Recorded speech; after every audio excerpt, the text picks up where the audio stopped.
Now, according to the Adcorp Employment Index, the economy has shed 74,500 jobs during the month of September alone. Lone Sharp, who's a labour economist at Adcorp, joins us now for a little bit more. Lone, just to get into the numbers, that's a huge number that we just read out there in the beginning, and naturally there must be certain contributions to that, such as retrenchments, as well as people losing their jobs due to the labour unrest in the country. Yeah, we're noticing two dramatic trends in the labour market. The first is that the rate of retrenchments is the highest that it's been since the 2009 recession. And at the same time, people are clinging to their jobs, if they have them, in ways we haven't seen for the last 5 years. The labour market is definitely in crisis. The big contributors to the decline in permanent employment were mining and manufacturing and the financial services sector. But really the weakness has been across the board. The only positive event last month was the informal sector, which continues to create, if you want to call them, jobs. Let's touch on that. You just mentioned moments ago that retrenchments are at their highest since 2009. Which sectors of the economy are you seeing this coming from? Well, it's all the cyclical sectors, those that are geared to economic activity. Like construction? So construction is a big one.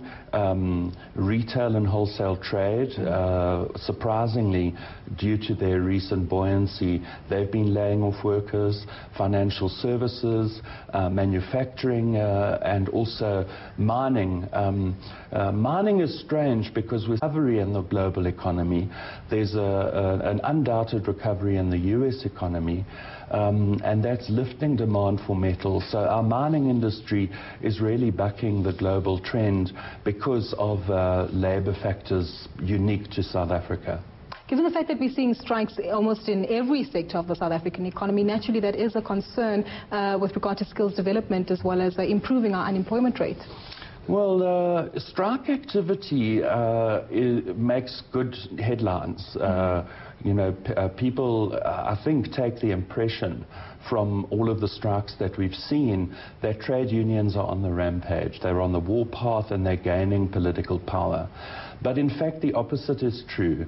Union membership is slowly but steadily declining.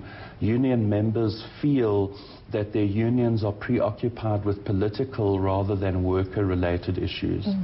So union membership is steadily, and at the same time, union members who participate in a strike is at an all-time low. Only 4% of union members on average turn out on a strike. So trade unions are actually in a crisis of relevance. That's the reality in the economy overall.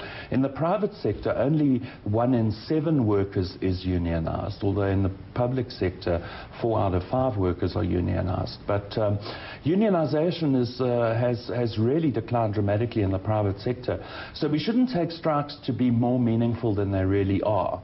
But they give the government a good opportunity to make changes in the labour market because of the catastrophic consequences for exports, for the exchange rate, etc. Just on that, apologies to interject there, Lone, but what do you make of the Free Market Foundation taking Parliament to court with regard to Section 32 of the labour legislation? I think it's a fundamental development. There have been several of these developments. The Free Market Foundation's action, Lonmin's resistance to mine workers' demands last year, the opposition of farmers to agricultural workers' demands. We've also seen BMW standing up to government around wage costs. We're seeing a trend of business groupings and business-oriented think tanks standing up to government on the labour market and its issues. And I think this is going to continue. We're headed for a period of major strife between the business and labour communities in the coming period. Thank you so much for your time, Lone. Definitely keen to see how the court ruling turns out there. But that was Lone Sharp, who's a labour economist at Adcorp.